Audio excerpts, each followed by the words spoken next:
The ancient Spartan warrior is known for being one of the most skilled fighters in history. The Spartan stand of the 300 at the Battle of Thermopylae in 480 BC is one of the most famous battles of all time. But what about the wives and mothers of these great warriors? What were they like? How did they live their lives? In the scope of women throughout history, Spartan women are amongst the most powerful. Spartan women held great social, legal, and financial power in Sparta, especially compared to women of their rival and arch nemesis, the Athenians. Athenian women were heavily oppressed, but Spartan women were not. Today's video will be specifically focused on the role that women played in the Spartan military culture and complex. They were crucial in instilling a strict militaristic culture into their sons. Plutarch was a Roman Greek historian who lived between 46 and 120 AD. He was born in Chaeronea, Boeotia, a small town in central Greece. He was a Roman citizen who studied philosophy in Athens. Plutarch was also a moralist and biographer. He wasn't just a historian. He was deeply interested in ethics and character, believing that history should teach moral lessons. His parallel lives compared famous Greek and Roman figures to highlight their virtues and flaws. His Parallel Lives is one of the earliest and most influential collections of biographies, shaping the way later historians and writers approached biographical storytelling. Plutarch also served as a priest of the Oracle of Delphi, where he wrote about the temple's declining influence and its ancient traditions. His philosophical writings reflect his deep connection to Greek religion and mysticism. One of the best sources that we have comes from Plutarch's book, The Sayings of Spartan Women, which is a compilation of famous quotes from both famous and anonymous Spartan women. These quotations from Plutarch, in my opinion, are meant to be both serious and humorous. They highlight the brutal reality of motherhood in a deeply militaristic society, while also providing sarcasm and satirical humor along the way. Although they are exaggerated a bit, we can see they represent the idea that Spartan mothers encouraged their sons to be brave warriors and that dying in battle was a noble cause. A Spartan mother, hearing that her son had been saved and had fled from the enemy, wrote to him, "A bad rumor about you is circulating. Either absolve yourself at once or cease to exist." A Spartan mother, when she saw her son approaching, asked, "How does our country fare?" And when he said, "All are dead," she picked up a tile, threw it at him, and killed him, saying, "Did they send you to send us the bad news?" As you can see, there is a lot of humor and satire here.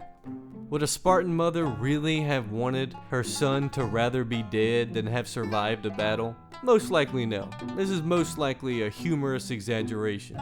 Both the Greeks and Romans love satire, so it should come as no surprise to us that there is a lot of satire and humor in these quotations.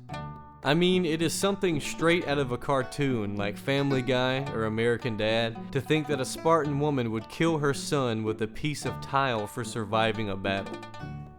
Here are 5 more quotations from Plutarch that also highlight the same militaristic ideals. Another Spartan woman, when her sons had run away from a battle and come to her, said, "Wretched runaway slaves, why have you come home? Do you plan to go back where you came from?" And then she pulled up her dress and exposed herself to them. Another Spartan mother, hearing that her son had died at his post, said, "Let the cowards be mourned. I, however, bury you without a tear, my son of Sparta." Another Spartan mother killed her son, who had deserted his post because he was unworthy of Sparta. She declared, "He was not my offspring, for I did not bear one that is unworthy of Sparta." I'm sure every now and again maybe a Spartan mother did kill their son for something he did in battle, but as I've said before, I assume this is very rare and this is just meant to be comedic and satirical. As a Spartan mother was burying her son, a shabby old woman came up to her and said, "You poor woman, what a misfortune." "No, by the 2 goddesses, what a good fortune," she replied, "because I bore him so that he might die for Sparta. And that is what has happened for me." Another Spartan mother famously handed her son his shield, as he was about to leave for campaign and told him, "Son, you either come back with your shield or you come back on your shield." Obviously meaning you either come back a hero or you come back dead. This next quotation from Plutarch is a personal favorite, and it always makes me laugh when I read it. Gorgo was a famous Spartan queen and the wife of King Leonidas I, who is best known for his role in the Battle of Thermopylae. She was the daughter of King Cleomenes I and became queen through her marriage to Leonidas. Gorgo is noted for her wisdom and assertiveness. She is known for guiding Sparta through the turbulent times that followed after the Battle of Thermopylae. Gorgo was a symbol of Spartan strength and independence, with her actions influencing not only her own city-state, but also how other Greeks viewed Spartan women. Gorgo is one of the few women to have been recorded to have directly participated in a political council. She participated in the Spartan political council called the Gerousia, alongside other male leaders in the Spartan society. This is Gorgo's most famous quote, recorded by Plutarch. When a woman from Attica asked, "Why is it that you Spartans are the only women who can rule men?" Gorgo replied, "Because we are the only ones who give birth to men." I mean, Gorgo basically just straight up told that woman that the men in her society are not men, and only Spartan men are men. Unfortunately, we do not know what response the woman from Attica gave Gorgo. I would like to think she gave her a pretty good response back, but unfortunately that's not recorded. In order to contrast these more brutal quotes, we will now look at examples from Plutarch that show the love and respect that Spartan women had for their sons. When an Ionian woman was proud of something she had woven, which was very valuable, a Spartan woman showed off her 4 well-behaved sons and said these should be the work of a noble and honorable woman, and she should swell with pride and boast of them. This is also kind of a dig, because this is basically the Spartan woman being like, well, you made some fabric and I made 3 awesome warriors.